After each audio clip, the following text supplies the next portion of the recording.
This next form, the present middle passive participle, is going to be much easier than the active form because it uses not the 3-1-3 adjective endings, but the 2-1-2. It uses the 2-1-2.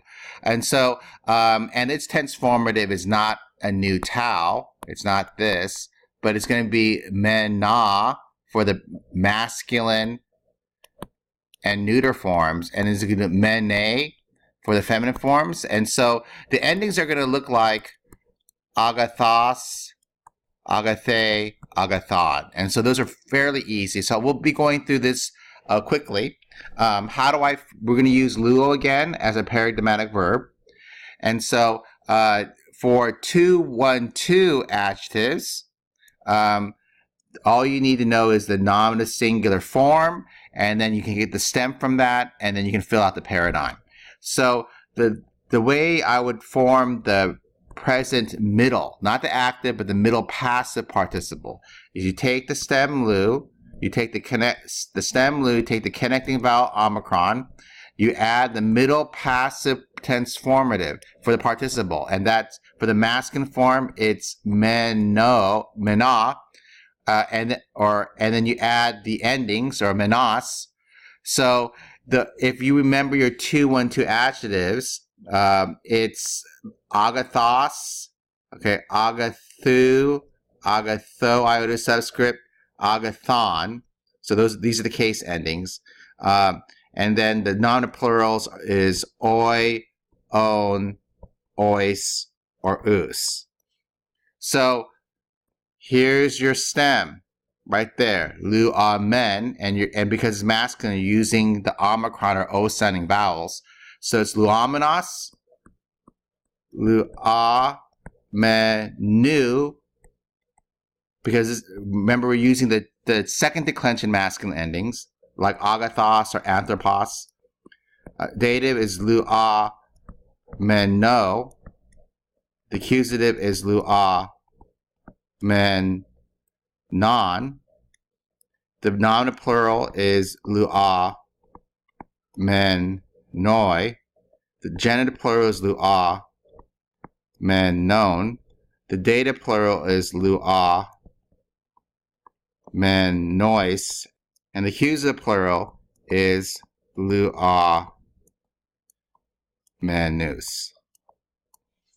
So, and then for the neuter nouns, let's just do the neuter nouns. The other second declension form is on, u, o, on, alpha, on, ois, ah, or alpha again. And so take the stem lu, connecting vowel omicron, add the men. It's a neuter noun, so it uses the O sounding vowels. And the case ending is lu, ah, menon. And then this is supposed to be lu, ah, menu, the genitive form. The dative form is lu, ah, men, no, iota subscript. Lu, ah, men, non, for the accusative, singular. The nominative plural is lu, ah, men, na, with an alpha. The genitive plural is lu, ah, men, non. The accusative the dative plural is lu, ah, men, nois. And the accusative plural is lu, ah, men, na. So the neuter forms is luamenon, luamenu, luameno, luamenon, luamena, luamenon, luamenois, luamena. The feminine form is you take the stem, you take the connecting vowel omicron, you add the men, tense formative, and you're using the feminine case endings that uses the A or alpha sounding vowels.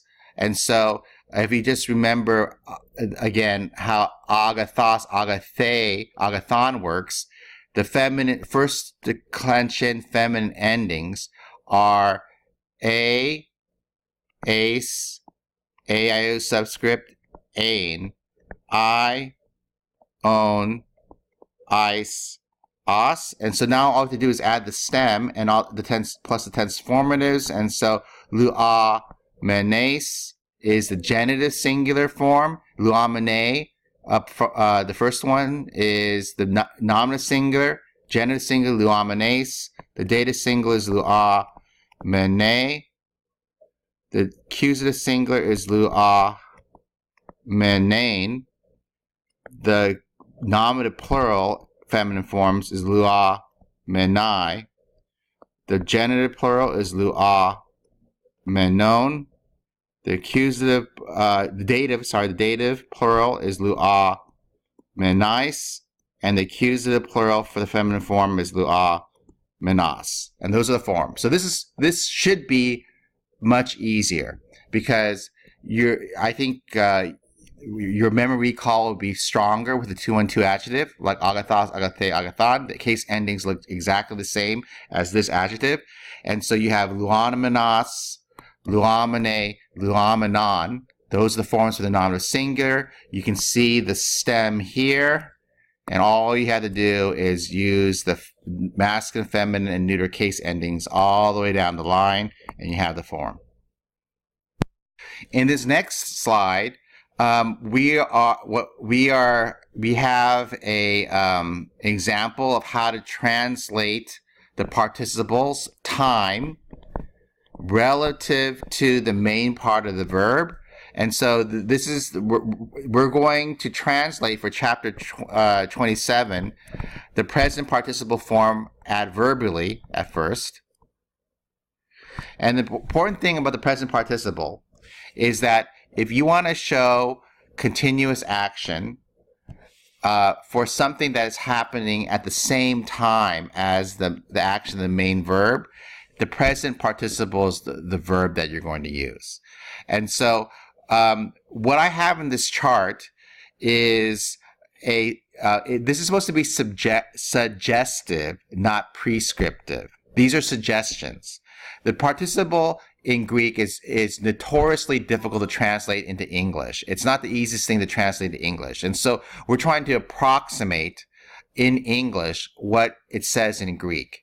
And the best way to do that is, at least in the beginning, until you learn Greek in a more advanced way in third semester Greek exegesis, is to make it as simple as possible in terms of your translation, even kind of wooden or stiff. And so what we're going to do is we're going to translate every use of the present participle that's used adverbially as while. And so what we have here is this while translation is how you're going to translate the participle, and the time of the translation is going to be relative to the time of the main verb. So we're going to go ahead, and what we're going to do is we're going to use prosouhomenos, which is praying. This is the word for praying. But you're never going to just translate any participle as simply praying or going or jumping. It's going to be immediately marked off. Every participle, this is the hardest part about translation, has to be translated as a clause. You have to translate this as a clause. And the time of the verb of the participle is going to match the time of the verb of the main sentence if it's a present tense participle, if it's present tense. If you use an aorist participle or a perfect participle, you're going to translate the participle differently. So what applies here is only for the present tense. The present tense participle is used to show simultaneous time. So what I did here is I have almost the exact same sentence for examples 1, 2, 3, 4, and 5. The only difference is for the main verb, I've used, for one sentence I use the present tense, the other the future, the other the imperfect, the other the aorist, the other the perfect tense. And so this is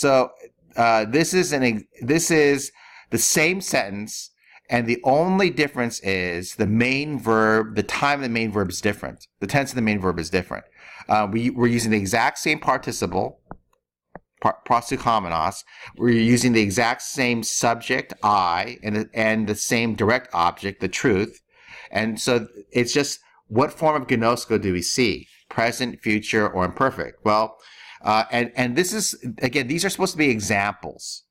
This is a way to suggest how to translate the participle when the time of the participle has to be the same as the time of the main verb.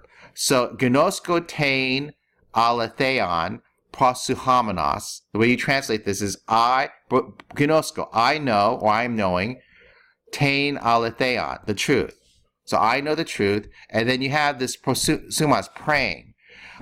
Do not translate the sentence as praying, comma, I know the truth. That's wrong. With every participle, you have to make a judgment call. How do I translate this participle into a clause using the conjunction while? And so for prosuhomenos, the subject is the main sentence, I know. So the subject is I know. I know, or I am knowing the truth. And you're using the conjunction while, and now, and you know the subject is I, because the subject of the main sentence is I. So now we have to make a choice. Well, how do I translate the time of prosuhomenos? I'm going to use an ing translation because it's a present participle. It has an ing meaning. It's continuous. But the time of the verb is going to match the time of the main verb. So if it's gnosko, it's I know the truth while I am praying.